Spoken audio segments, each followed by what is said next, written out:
Jesu Kristu uyinkosi bazalwane. Siyambonga uNkulunkulu ngosuku asiphelona. Siyabonga kukho konke esidlulise kukho. uJesu Kristu uyinkosi asikhuleke. Baba, egameni likaJesu Kristu waseNazaretha, siyabonga umusa ongaka usenzele wona ukuba sivuke siphilile. Sibonga Nkosi ukuthi kuleli sonto sibe naney'khukhula, umoya omangalisayo nakho konke okubi, kodwa ubahlengile abakho. Siyabonga Nkosi ukuthi ubabiyelile.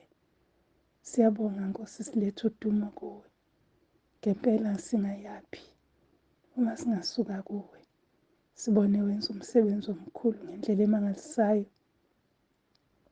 Ngempela uma ngabe Jehova uvala umnyango, akekho nokuvula. Siyabonga Baba wethu ongcwele. Sisazofunda izwi lakho, hlanganyela kanye nathi Nkosi. Sipho ukuhlakanipha. Sicela ukuyalwa nguwe, siholwe nguwe. uJesu Kristu uyinkosi. Amen. Uxolo. Jesu Kristu uyinkosi. Bazalwane, siyambonga kakhulu uNkulunkulu. Inhliziyo yami yathobeka kakhulu uNkulunkulu umusa senzele wona. Hey bazalwane, besithukile abazalwane bethu basothongathi endaweni la kwenzeke khona izimangaliso. uNkulunkulu wababiyela. Siyambonga kakhulu uNkulunkulu. Siyambonga kakhulu, siyamdumisa, simnikeza udumo. Asimboni njengaye. Nangalesi sikhathi-ke bazalwane, asifundeni izwi kaNkulunkulu. Alifananga-ke Nkosi yami nalokho bengikufisa. Kodwa-ke yena uyena owazi konke. Udalile izulu, wadala umhlaba. Wasipha ukuthi sizwe izwi lakhe simlalele. Siyabonga kakhulu-ke bazalwane. Ngiyabonga kakhulu, nizoxola-ke uma ngabe ukuthi akuzwakali kahle. Isethi yami inenkingana. Namhlanje sizokhuluma ngezeluleko. Sizokhuluma ngezeluleko noma ukwelulekwa. Sizofunda-ke izwi esiza kulifunda. Sizolithola laphaya encwadini yamaHubo. Chapter 32 verse 8. Maningi-ke namanye amavesi sizowafunda. Kodwa ngiyacela-ke siqale ngaleli. AmaHubo 32 verse 8. Ngizakufundisa ngikubonise indlela oza kuhamba ngayo. Ngizakululeka ngeso lami. Amen. Jesu Kristu inkosi. Ileli zwi esizongena ngalo kule ncwadi yethu yokweluleko. Bazalwane, yezeluleko. IsiZulu sithi indlela ibuzwa kwabaphambili.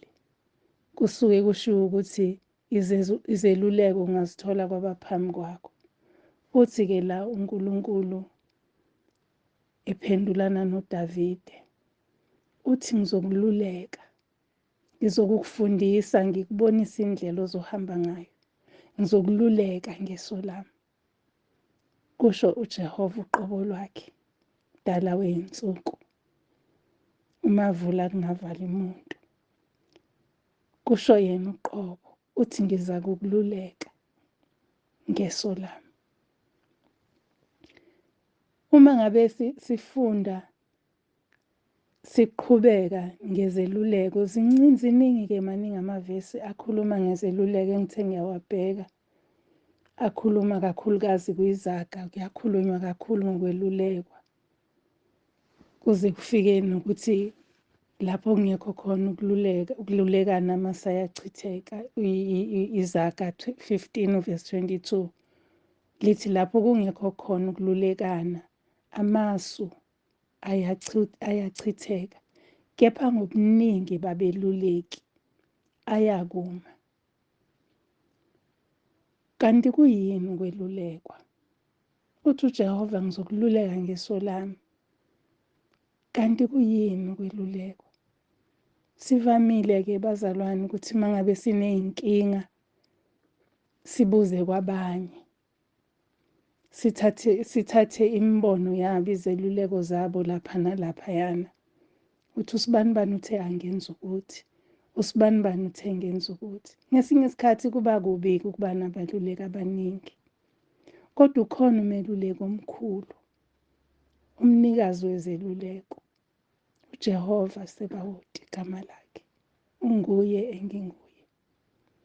Uma ngabe udinga izeluleko, yebo siyayithatha kwabaningi, sinjenje sishunyayeziwe ngabafundisi abaningi beseluleka ukuthi uma ngabe ufuna indlela yokukholwa uhamba kanje, uma ngabe ufuna ukwenza kahle phambi kaNkulunkulu uhamba kanje. Baningi, ingakho isu likaJehova lokuthi sikhethe yakhe indlela ukuze yena uqobo asiluleke ngeso lakhe iphumelele. Athi-ke izithi izaga lapho bengekho kungekho kululekana, amasa ayachitheka. Lokho othi ukuhlosile kuyachitheka. Ngike ngizwe abazalwane ethi umzalwane, ngingedwa kule ndawo, ngomile kakhulu, akukho nje nongivuselelayo, akukho nje nongiqinisayo, akukho ukululekana ngoba uyedwa kuleyo ndawo. Siyadinga ukuba nabeluleki abazosiluleka kahle. Thini-ke izwi likaNkulunkulu ngohlobo lwabeluleki? Uma ngabe sizofunda lapha kumaHubo, uMaHubo okuqala nje, lithi uvesi 1 wakhona, ubusisiwe umuntu ongahambi ngeziluleko zababi. Ongahambi ngeziluleko zababi. Kusho ukuthi kwabaluleki kumele sibakhethe. Awukwazi ukuthatha noma ubani ukuthi akululeke, ngoba uma ngabe kululeka akazi ukukululeka kahle. Ngike ngathola isimanga ukuthi laphayana encwadini yamakhosi okuqala, First Kings, amakhosi okuqala uchapter 12, uma uqala ukufunda lapha kuverse 6, kukhulunywa ngokweluleka. Lithi-ke ngicela ukuyifunda nje, ngizofunda iy'ngxenye ezimbili, not amavesi amabili, izingxenye ezimbili. Siqale kuverse 6. Inkosi uRehobhowami yalulekana namalunga ayemile phambi kaSolomoni uyise esekhona. Yathi, nina ningeluleka ukubuyisela, penduloni kulaba bantu na? Akhuluma kuye athi, uma uyakuba inceku yalaba bantu namuhla nje, ubakhonze, ubaphendule, ukhuluma amazwi amahle kubo, bayakuba izinceku zakho insuku zonke. Abeluleki, igroup yokuqala yabeluleki, imluleka kanje uJerobhowamu inkosi. Nizokhumbula ukuthi uDavide uSolomoni wayenamadodana, kodwa kwabusa uSolomoni emva kwakhe. So noSolomoni wayenamadodana, nansi-ke inkosi uRehobhowami esezobusa emva kaSolomoni. Yakhumbula ukuthi uSolomoni iseluleko ayesicelile kuNkulunkulu, wayecele ukuhlakanipha. uNkulunkulu uDavide wathi uzomluleka, wamluleka, wathi uzomluleka ngeso lakhe. Kusho ukuthi uDavide la ayeya khona uNkulunkulu wayembuyisa ngeso lakhe. So nangu uSolomoni naye wacela ukuhlakanipha kuNkulunkulu. uNkulunkulu wamupha njengokucela kwakhe. Uma esehambile, inkosi le ayisayi kuNkulunkulu iyocela khona isaluleko. Useya kumalunga ayephila noyise. Babazi ukuthi uSolomoni wenze nje. So babezomtshela into eqondile yayenziwa uSolomoni. uSolomoni eyithathe kuNkulunkulu, eyithathe nakuDavide uyise. So uRehobhowami uyababuza laba ukuthi ngizothini kulaba bantu. Bayameluleka amalunga lawo amelulekayo. Ingxenye yesibili, ngiyaxolisa, ingxenye yesibili sizoyithola laphayana kuvesi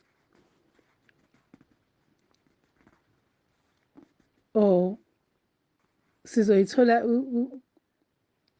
ngigcine kuvesi 7. Uvesi 8 uthi, kepha walahla isiluleko samalungu ameluleke ngaso. Welulekana nezinsizwa eziyintanga yakhe ezazimi phambi kwakhe. Nangu-ke uRehobhowami useyasilahla isiluleko, asithathe njengoba ngishilo ukuthi indlela ibuzwa kwabaphambili. Asithathe emalungeni, amalungu ayekade ekhonza uyise. Useyasishiya isiluleko sabo. Usebuza kontanga yakhe, abangani bakhe, igroup yakhe, wayenomgruphana wakhe. Usebuza kubo ukuthi nina-ke ningiluleka ukuthi ngithini kulaba bantu. Mase silaphayana kuverse 10, uthi zaseyikhuluma kuyinsizwa eziyintanga yakhe zithi, uyakusho kanje laba bantu abakhulume kuwe ngokuthi uyihlo walenza ijoke lethu lasinda, kepha wena ulenze libe lula kuthina. Uyakhuluma kanje kubo uthi, ucicane wami mkhulu kunokhalo lukababa. Manje ubaba wanithwesa ijoke elisindayo, mina ngiyakunezela ejokeni lenu, ngiyakwenezela ejokeni lenu. Ubaba wanishaya ngesiswebhu, mina ngiyakunishaya ngokufezela. Isiluleko sesiyaphuma endleleni kaNkulunkulu njengamanje.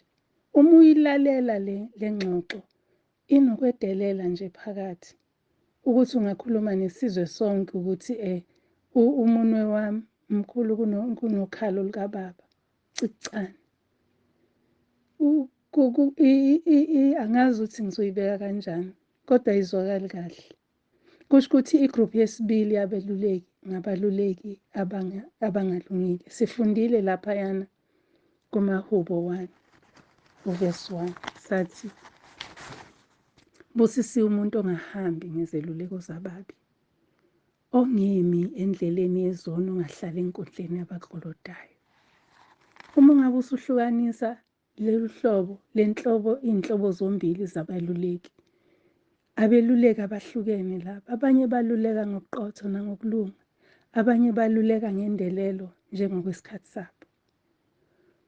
Manje bayazi ukuthi nje ngokwempilo yasemhlabeni, ijoke umthwalo noma ngabe kade ulula usemusha uyasinda mawusuba mdala.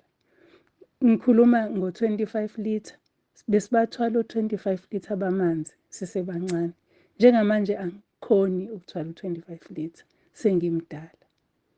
Kusho ukuthi ijoke elalilula back then, elilula kubona, lizoba nzima kubantu abadala. Akubalulekanga-ke lokho, okubalulekile indlela abayipresenta ngayo lento yabo, indlela abaluleka ngayo.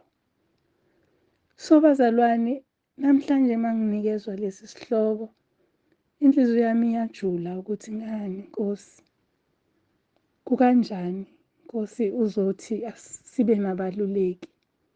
Kukanjani Nkosi ngoba phela thina sibheke wena? Useyasho-ke lapha ivesi engilifundile uthi ngizokululeka ngeso. Singangamboni uNkulunkulu, kodwa iso lakhe siyalibona. Singangamboni ngamehlo ethe nyama, kodwa ukwenza kwakhe ekululekeni thina esinikezile abeluleki, abafundisi, abakhokheli, abavangeli, sinikezile bona ukuthi basiluleke. Lithi izwi lakhe kwiZaga 3 lithi uqala kokuhlakanipha ukwesaba uJehova. Iseluleko sokuqala leso ukuthi mesabe onamandla okukubulala kuphose esihogweni, mesabe. Isiluleko usiluleka ngey'ndlela uNkulunkulu esifinyelela kuzona. Akasiluleki ngokungaphezulu kokuqonda kwethu. Asilulekwa ngezinto esingeke siyi-understand. Ingalokho iBhayibheli lihunyushwe ey'limini eziningi kangaka, ukuze uma ungaqondi, uqonde kahle ngolunye ulimi. Ngifunda indaba yokululeka, ngike ngasebenzisa kakhulu iBhayibheli lesingisi. iBhayibheli lesingisi liqondile ngqo. iBhayibheli lesiZulu liyathambisa. Ngaze ngayibona lento ehlala isho ukuthi wawaphatha womabili, ubuke ngapha nangapha bese uyakwazi ukuqonda. Ngempela amanye amavesi esingisini awasho njengoba esho esiZulwini. Kodwa kubalulekile ukuthatha izeluleko. Usithatha kubani isiluleko? Usuyitholile-ke iluleko, bakululekile-ke. Silulekiwe bazalwane, sisukela kwa-Sunday school, silulekwa. Kodwa-ke uNkulunkulu yena uthini? Ingakho kufika lesi sikhathi kumaHubo 32 verse 8 athi kuDavide, ngiza kukufundisa, ngikubonise indlela ozohamba ngayo, ngiza kukululeka ngeso lami. Ingoba elikaJehova icebo limi kube phakade, konke imicabango yenhliziyo yakhe iphakeme kuneyethu.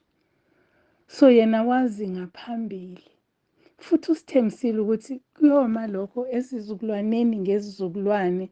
Usho njalo lapha kumaHubo 33 verse 11 uthi icebo likaJehova limi phakade nemicabango yenhliziyo yakhe ezizukulwaneni ngezizukulwane. Kusho ukuthi ukusihola kwakhe ngeso lakhe kusalokhu kumile nakuthina. Ingakho esinikezile abeluleki ukuthi uma silalela bona sizoba nendawo esibuyela kuyona. Ngiyakhumbula ukuthi ngisafunda isikole, sasifike sifunde eklasini, sifunde sivulile iy'ncwadi zethu, uthisha ekhuluma, silalele uthisha. Kodwa uma sesifika ekhaya sesiphinde sivule iy'ncwadi zethu, ukuze nalokhu uthisha akusamarayizile wangangena khona sikuthole. Injalo-ke indaba yezwi likaNkulunkulu. Sinjalo nezeluleko zikaNkulunkulu. Uma sesizwile ngabavangeli, sezwa ngabashumayeli, sezwa ngabapostoli, ngabapristi, sezwa ngabomangameli basemabandleni ethu. Kodwa kubalulekile ukuthi siphinde siye kumnikazi wamasu, siyohlala phansi noNkulunkulu, asifundise, asihole, asifundise konke ebese siluleka ngeso lakhe. Uma ngabe sifunda ungezeluleko, uma ngabe ungalulekwa uba nenkinga, ugcina usungenzi kahle, usuhlulekile. Sho njalo izaga lapha chapter 11 verse 14 uthi lapho kungekho izeluleko abantu bayawa. Kepha lapho kukhona beluleka abaningi, lapho kukhona ukuphumelela. Asingadebeseli inkinga yethu bazalwane, siyabukelana phansi. Inkinga yethu siyabanakho ukuthi usibanibani akashumayeli, usibanibani uyashumayela, usibanibani angimuzwa, usibanibani. Musa ukufuna ukuzwa umuntu, yizwa into uNkulunkulu athi akayikhulume kuwe. Kuzoba yingozi kakhulu uma uzofuna ukuzwa ivesi elifanayo ngomlomo womunye umuntu kunalo olifundayo ngaleso sikhathi. Ngoba kusho ukuthi khona okuzokwedlula. Umyalezo kaNkulunkulu ngaleso sikhathi, iso likaNkulunkulu ngaleso sikhathi elikubhekisa khona, awuzukubheka khona. Asiqapheleni bazalwane, abeluleki uNkulunkulu usinikile bona. Kodwa futhi ukuyikhethela thina abeluleki okungeyibo, ikhona okuzosifaka enkingeni. Inkosi uRehobhoyamu, lapha kade sifunda khona kumakhosi, wangena enkingeni kakhulu ngoba wamhlubuka uNkulunkulu, wenza njengokusho kontanga yakhe. Kunomehluko. uNkulunkulu udala iy'gaba zokukhula. uNkulunkulu usidalile iy'gaba zokukhula. Uma ngabe usasesiswini, kuba khona isigaba la usuke ungenamehlo khona, kunendawo zamehlo kodwa amehlo engekho, ungakafomisheki kahle. Kuqhubeke iy'nyanga ulokhu ufomisheka, wakheka, kuze kube kuyafika isikhathi sokuthi uphumela ngaphandle, usuwumuntu omncane ophelele. Usuzothi uma usungaphandle nakhona uqala ungakwazi nokuyinyakazela, uphendule ubhekiswele ugezwe wenziwe konke. Kuye ngokuye ukwazi ukuvuka uhlale, kuye ngokuye ukwazi ukukhasa, kuye ngokuya ukwazi ukusukuma, ukwazi ukucaduza, ukwazi ukugijima, ukwazi ukuyikhulumela, ukwazi nje nokuthi uhambe ungadli isikhathi eside. Kuney'gaba zokukhula kanjalo. Silulekelwa ukuba sikhule.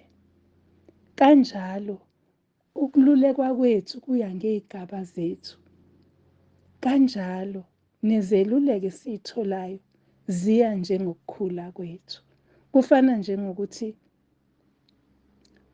ngisewumntwana ngacabangisa okomntwana, ngakhulumisa okomntwana. Kodwa mase ngimdala kwashintsha lokho. Kuya ngokuthi sesibadala asisadli purity. Sesidla ukudla, sidla uphuthu, sidla isitambu, sidla irayisi, ukudla okuqinile. Sidla inyama, singasadli iminsi. Sidla amazambane, singasadli i-mashed potato, sesidla ngoba sithanda. Kodwa sisengabantwana sasimeshelwa vele yonke into yayimeshwa. So kunjalo-ke nala kwaNkulunkulu. Sidla ngokuqina, iziyalo zethu ziya ngokuqina. Ngibheka umprofethi ethi kuHana, umprofethi ethi kuHana, iyodakwa kuze kube nini.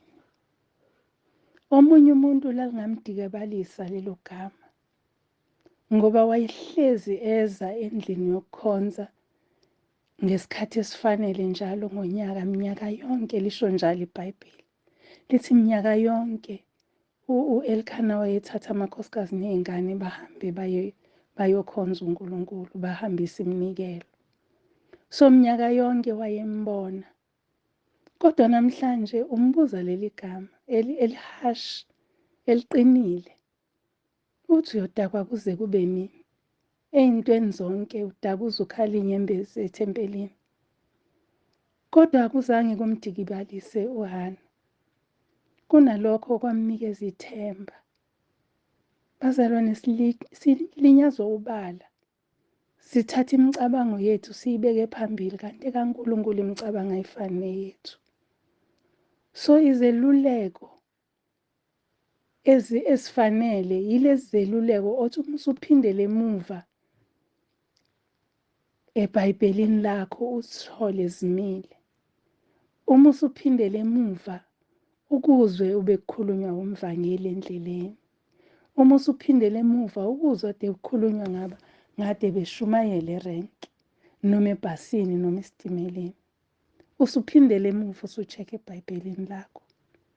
Bazalwane, kuke kwafika esikhathini ngisebenza, kwafika into yokuthi kufanele urekhode yonke into oyenzayo. Ube ne-notebook yakho ozobhala kuyona ukuthi ngenze ukuthi okuhlukile okungaphezulu kwalokho okufanele ngikwenze.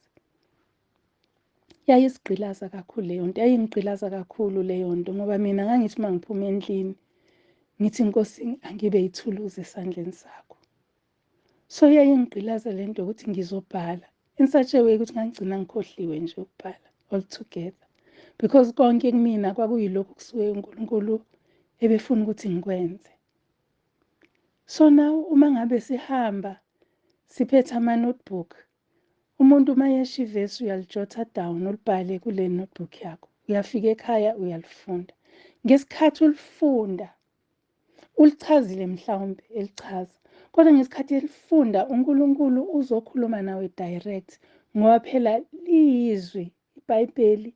Konke okuseBhayibhelini kuyizwi likaNkulunkulu eliphefumulelwe umoya kaNkulunkulu. So ngesikhathi ulifunda lelo zwi, uNkulunkulu uzombula nokunye abengakumbulanga kuloya muntu, ngoba mhlambe indlela ibimfushane. Ngike ngafunda enye indatshana ebikhuluma bekuyisa ividiyo nyana nje encane. Umama, intombazana nje, middle age lady, uyangena ebhasini uphethe iy'khwama ey'ningi phuma ukothenga. Kunogogo ohlezi lana, avele amgudla, afuna ukuyohlala ngasefastelini, amshaye ngalezi y'khwama, amgudluze, athule lo gogo. Ebesethi, hayi, uma esehlezi phansi sekwenzile konke lokho, ebese yabumbuka lo gogo, ugogo uyithulele, ebesethi hawu, wangacomplaina ngikushaya ngey'khwama. Wathi yena akunandaba indlela yethu emfushane, sesizohlukana, sihlanganele ukwehlukana. Kodwa uma ngabe sesihlukana, yiphi i-impact oyenzile kumina? Sihlanganele ukwehlukana, nami ngizokwehla esiteshini sami, nawe uzokwehla kwesakho, mhlawumbe ngeke siphinde sibonane. Kodwa kusele lokuthi ungishayile ngeyikhwama noma ngingazange ngikuthathe to heart. Injalo izwi likaNkulunkulu kufanele lishiye impact kuwena. Kungabe ukuthi nje ngake ngamuzwa umuntu ekhuluma kanje. Kukhona abajwayelayo abeluleki. Umuntu ajwayele ukuthi kunamhlanje kushumayela usibanibani, hhayi-ke uzokhuluma ngokuthi. Musuke umjwayela ngoba ngakhuluma ngevesi elilodwa isikhathi eside, kodwa uNkulunkulu uzobe esho ama-messages amaningi alandelanayo. Ake silalelisiseni, uNkulunkulu uyasihola, uyasiluleka ngeso lakhe. Asiqapheleni bazalwane, singaphuthwa yithuba. Ake silalelisiseni ukukhuluma kaNkulunkulu ngoba kuthiwa asikwazi ukuthi singaphumelela uma singalulekwa. Asikwazi nje ukuphumelela uma singalulekwa. Futhi uzubheka ukuthi uma ngabe ungabuyeli ezweni ukuyocingisisa, ngempela kuningi okuzokweqa. Ngoba lapha encwadini kaTimothi wesibili, chapter 3, nge-2 verse 16, lapho kukhulunywa ngokuthi yonke imibhalo iphefumulelwe uNkulunkulu, ilungele ukufundisa, nokusola, nokuqondisa, nokuyala ekulungeni. Imibhalo iphefumulelwe uNkulunkulu, ikulungele ukukuyala uhlale ekulungeni. Uma ngabe bazalwane sizoyeka, sizoba yini? Izaga 4 verse 13 uthi bambelele ekulayweni, ungakiyeki ukulonde ngokuba kungukuphila kwakho. Asingayeki bazalwane ukuthi sifune iziyalo kubantu, izeluleko. Asingayeki nje ukufuna izeluleko size siyokhonfema kuNkulunkulu. Mina ngisho izeluleko zokuphiza lokhu kuphila okungenasidingo okwesikhashana. Sizokwehla kuleli bhasi esiligibele. Indlela yethu imfushane kakhulu ukuthi sesinganaki ukuthi usibanibani uthe kimi izolo. So namhlanje ngizobuza kusibanibani ukuthi njengoba engumzalwane kufanele ngenze njani. Into engekho leyo bazalwane. Ngicela siphume nje kulokho ukusiqedela isikhathi. Kuyamosha, kumosha isikhathi sethu. Isikhathi sifushane sesizokwehla kulesi sitimela esisigibele. Indawo yethu esiya kuyona iyafika. Isiteshi esibheke kuso siseduze kakhulu. Asingalibali izinto engenamsebenzi. Ukuthi ngibone usibanibani eBhema endaweni ethize engumzalwane, akusikho lokho esingakufunela iluleko bazalwane. Sikhona iziqondiso, uPawulu usibhalile iziqondiso zezinto ezinjalo. So akusikho nje ukuthi sesingaze sihambe sifuna iziluleko, siyeke ukululakana ngezwi nangamahubo njengoba kushiwo. Siyeke ukuqondisana, siyalane ngamahubo nangehlabelelo njengoba izwi likaNkulunkulu lisho. Sekuseduze la siyakhona. Asiyeke ithi incwadi kaJakobe, uJakobe chapter 3 verse 17, uthi kepha ukuhlakanipha okwaphezulu okokuqala kumhlophe, andukuba kube nokuthula, nokuva, nokulalela, kugcwele isihawu nesithelo ezinhle, akunakungabaza, akunakuzenzisa. So masibheke phambili sizothola unqo wento. Uma sibuyela kuNkulunkulu ngeziluleko esiyitholile, ngeziyalo esiyitholile, sizothola unqo, into emhlophe engenakungabazisa. Asiyekeni-ke bazalwane ukuba siye funa izeluleko zethu kwababi. Sikhumbule njalo amahubo chapter 1 verse 1. Njalo ngiyicabange, ngiyibuke le nto ukuthi hey Nkosi yami, umuntu ke wona uNkulunkulu. Kulezi insuku kukhulunywa ngomphiko uKristu. Uyazi ukuthi endleleni uyazithola nawe usuyekile ukwenza okufanele, usuyibona ukuthi ngimphikile la uKristu ngezenzo zami.